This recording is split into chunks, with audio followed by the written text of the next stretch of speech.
Los Angeles turned into a battleground this morning. Police, city crews, and federal orders clashed head-on with activists who chained gates shut, screaming to stop a sweep of one of the most dangerous homeless camps in California. Guys, fires had already scorched the area. Propane tanks were stacked like bombs, and families nearby had been living in fear for months. For years, politicians allowed this chaos to spread, but not anymore. Under President Donald J. Trump's direction, the order came down: clear the camps, restore safety, and end the endless cycle of crime-ridden tent cities. Their response? Riots in the streets. Protesters fought to keep the encampments alive while communities begged for help. And just hours later, Trump signed a very historic VA mortgage rescue bill, cutting through years of gridlock to keep American veterans in their homes. Two major moves, one president, one message. This country's priorities are shifting away from the chaos, away from the corruption, and back to citizens and heroes who have earned their place first. Drop an amen in the comments down below if you support President Trump's mission here. So today I want to go ahead and break down exactly what happened in LA, why the protests turned explosive, and how this brand new VA bill is shaking up the system from top to bottom. Guys, what you're about to hear, this is going to make you question everything you thought you knew about this crisis. If you appreciate the news updates, hit the like button and subscribe. I appreciate you folks. So Los Angeles woke up to chaos this morning. On Oxnard Street, just steps away from the 405 freeway, a sprawling homeless encampment that's been called one of the largest and arguably one of the most dangerous in the San Fernando Valley finally met its breaking point. For months, families that are living nearby have been trapped in a nightmare.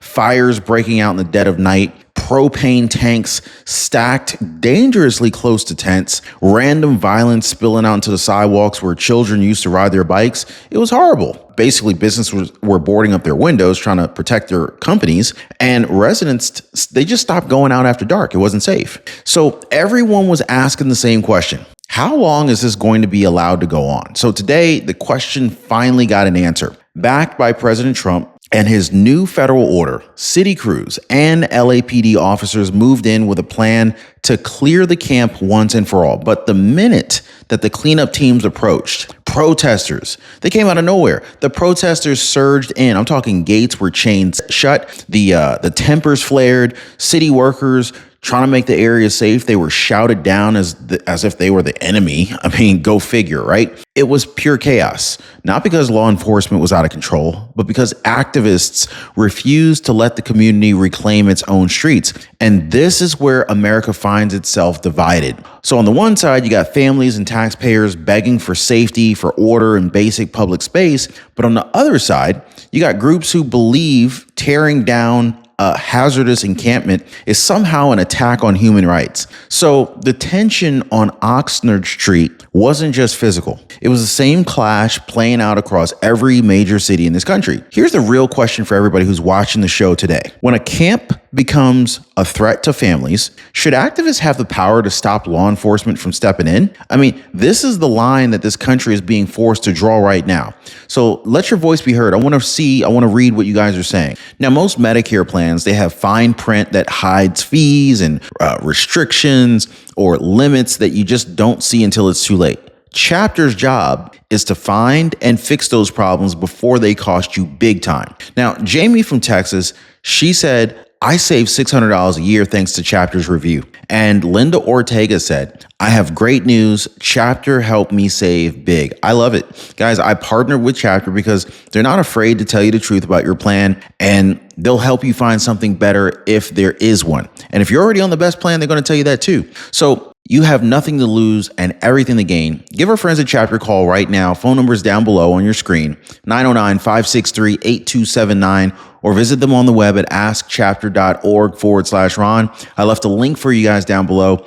Do not wait for bad news in your mailbox. Just find out what you're missing today. So for decades, this exact crime scene has played out in city after city, mostly the sanctuary cities. Crews roll in, they do a token cleanup, politicians, they hold a press conference, and then a week later, the tents are right back. Fires are burning again. Nothing changes. The people that are living there are failed. The neighborhoods are failed. and politicians just keep collecting praise for trying. That cycle ends now. So President Donald J. Trump, he made it rather clear. America's public spaces belong to law-abiding citizens again. His latest executive order declared tent cities a national emergency, giving cities like LA the authority and federal support that they need to dismantle these dangerous encampments, not just for a day or for a week, but permanently. No more endless taxpayer spending on Band-Aid solutions. No more turning parks, sidewalks, and highways into war zones. And so this isn't a cold-hearted crackdown like the media wants you to think. President Trump's orders, it pushes resources where they should have gone all along. Rehabilitation programs, structured housing solutions, and treatment for people who really want help, not funding these open-air drug markets that are disguised as compassion projects. It's smart policy. It's targeted, and it's the first time in years that somebody in Washington is actually saying enough is enough. This country's families deserve safe streets again. But as crews worked under this new authority, activists doubled down, clashing with police, screaming at city workers, and acting as human shields for chaos, which kind of leads to the big question that's hanging over this entire showdown. Should America's laws bend to the will of protesters protecting, broken, unsafe camps? Or, hear me out, should we finally back the leadership that restores order and offers real solutions? This is the decision that this country can't avoid anymore. Now, if you thought that this standoff was bad, it only gets worse from here. The fight on the ground turned explosive, and it really revealed something that was far bigger than just one camp in LA. A billion-dollar machine profiting off of human misery that does not want this crisis solved. Now, I'm gonna blow the lid off of that one in just a moment. And later, we're going to talk about how President Trump's VA mortgage rescue bill just flipped America's priorities back where they belong. So as city crews moved deeper into the encampment, the standoff intensified. Protesters locked themselves to the gates. They formed like human chains, locking arms and screaming at the officers who were there just to simply keep families safe. Many of these activists, they don't even live in the area. They didn't suffer the fires that ultimately torched the nearby businesses. They didn't walk their children past sidewalks littered with trash and needles and drugs and human waste. It's ridiculous. And the smell, oh God. But they had made up their minds. They were there to stop the cleanup at any cost, no matter what. Meanwhile, residents stood behind barricades, watching the chaos, some in tears, some furious and absolutely pissed off, wondering how their rights had become second to people who don't even live there. So this wasn't just about tents. It was about years of neglect by city leaders who just pretty much let things get this bad, about families feeling like strangers in their own neighborhood. I mean, it's horrible. About kids growing up thinking that danger and filth are just a normal part of life in America's cities. So officers warned protesters over and over, but every minute they delayed, the risk of another fire, another violent incident grew. So this wasn't theoretical. This camp had already seen multiple fires, one sending black smoke across the freeway for hours. Propane tanks, they were stacked everywhere like bombs waiting to ignite. And still, activists claim that clearing it was somehow cruelty, that the real crime was trying to restore safety for the people who actually live there. I don't know. Go figure, guys. So this is really where the real battle line is drawn. Should unelected activists, many funded by political groups or outside organizations, hold veto power over public safety operations? Like, should they really be able to override laws, police, and federal orders because they just don't like the optics of dismantling a dangerous camp? Or should the families who've paid taxes but built lives here and begged for help finally get their streets back? This is the choice that's playing out in real time. And this is one that America just cannot ignore anymore. So let's be clear. This wasn't just about compassion or protests. What unfolded on Oxnard Street, this is tied to a multi-billion-dollar machine that has been thriving off of human suffering for years. And they call it homeless outreach. They call it housing initiatives. They call it progressive compassion. But the truth is, this crisis, it's a cash cow for nonprofits, for contractors, and city politicians who just don't want it solved. So here's how it works. billions and billions of dollars pour into these big cities every single year to fix homelessness. The money funds studies and endless task forces, tiny home villages that cost more than real houses, and overpriced hotel programs. It's ridiculous. You got nonprofits collecting huge paychecks, politicians patting themselves on the back for quote unquote caring, and yet the tents never go away. In fact, they grow because solving the problem would dry up their money pipeline. It's not about fixing the crisis. It is about keeping it visible enough to keep the funding flowing. And so this is why you saw protesters out there today. Many of these groups, they were connected to the organizations that profit when the problem looks unsolvable. Clearing the camps permanently, connecting people to treatment instead of tents, this cuts straight into their bottom line. So they don't want that. And President Trump's order, it is a direct threat to that kind of system. He's not just clearing sidewalks. He's cutting off the gravy train that's been bleeding taxpayers dry while turning once beautiful cities into dangerous, unlivable zones. This is why the pushback is so vicious. It's not about protecting people. It's about protecting power and money that's tied to failure. So Trump is the first president to break that cycle. And that's why these activists and these political insiders are furious. The question every viewer right now has to face is this: do you stand with a system that profits from misery, or do you stand with leadership that finally puts results, safety, and citizens first? So while this battle raged on the ground in LA, President Trump was across the country making history for America's heroes. Hours after this sweep, he signed a VA mortgage rescue bill that could save thousands of veterans from losing their homes, which is a rather stark contrast to the priorities of the past. The fight for who this country stands for, its heroes or its chaos, this is about to get even more personal. I'm going to tell you right now. So while LA was boiling over with protests, another battle was being fought and won in Washington, D.C. For years, veterans, men and women who sacrificed everything for this country, they've been losing their homes to foreclosure. I mean, they slept in their cars, under bridges, and yes, on the very sidewalks where illegal immigrants were handed hotel keys and free meals. This disgrace has been a stain on the promise that America made to those who served. That changed today, folks.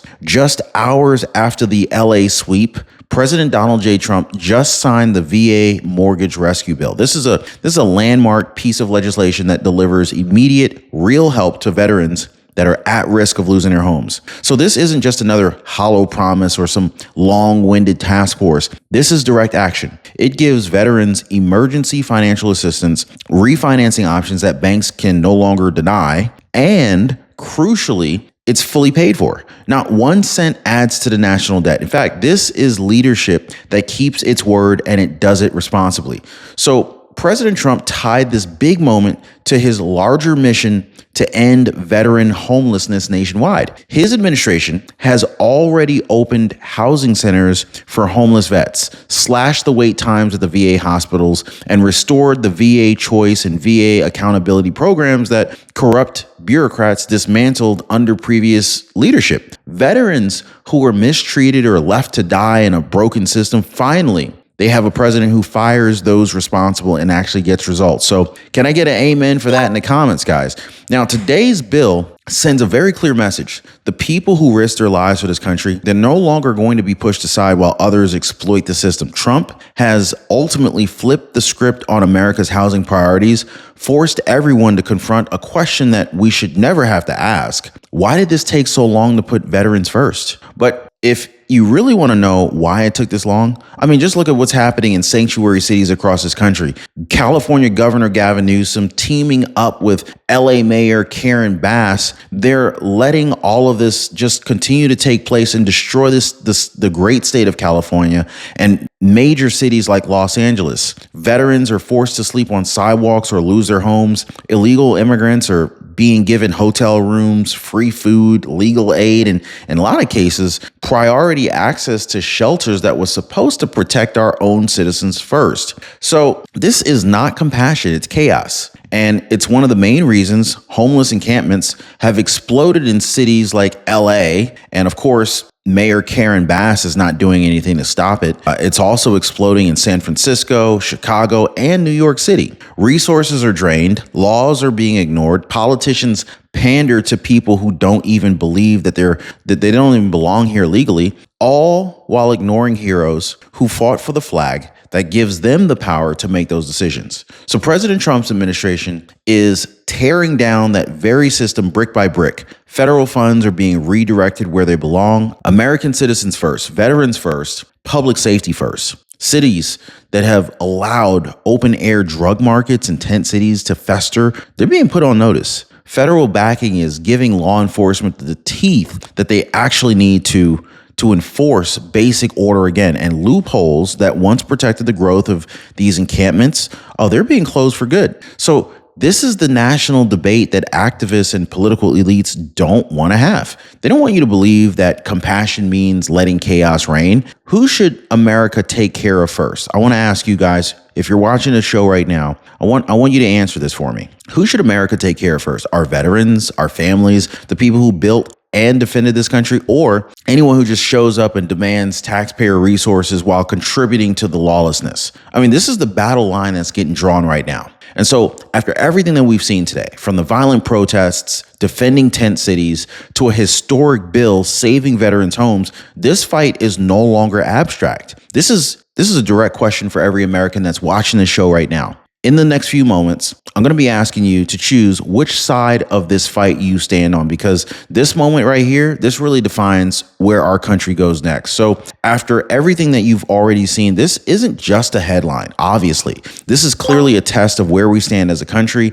In Los Angeles, activists fought to keep a dangerous tent city alive, blocking police and crews from making neighborhoods safe again. They called it compassion. But what about the families living in fear? What about the children who can't even play in their parks because they're filled with trash, needles, and violence? Now, on that same day, President Trump proved exactly where his priorities are. He put veterans, our heroes who fought for this great nation, at the top of the list with a massive VA mortgage rescue bill. It saves homes, it saves families, it finally gives back to the people who have given everything for us. So here's the choice that's staring every American in the face. Do we keep letting these activists, career politicians, and failed policies control our streets, flooding cities with chaos while veterans sleep on the sidewalks? Or do we stand behind a president who's willing to take a little heat, who's willing to take some action and put citizens and heroes first again? Now, if you're fired up about what just happened, YouTube thinks that you're going to absolutely love the next video that just popped up on your screen right now. It dives even deeper into the chaos that politicians do not want you to see and the moves that President Trump is making to stop it. Click that video next, and let's keep this conversation going. We're just getting started. Hey, by the way, guys, if you're one of the real ones who really enjoy what we do here on the channel, you've got to check out the Inner Circle. This is where our true supporters get exclusive access to content that I just can't share here, completely commercial free. It's also the best way to keep this channel going strong. So if you want to be a part of something special, join us over there. Links in the description or in the pinned comment down below.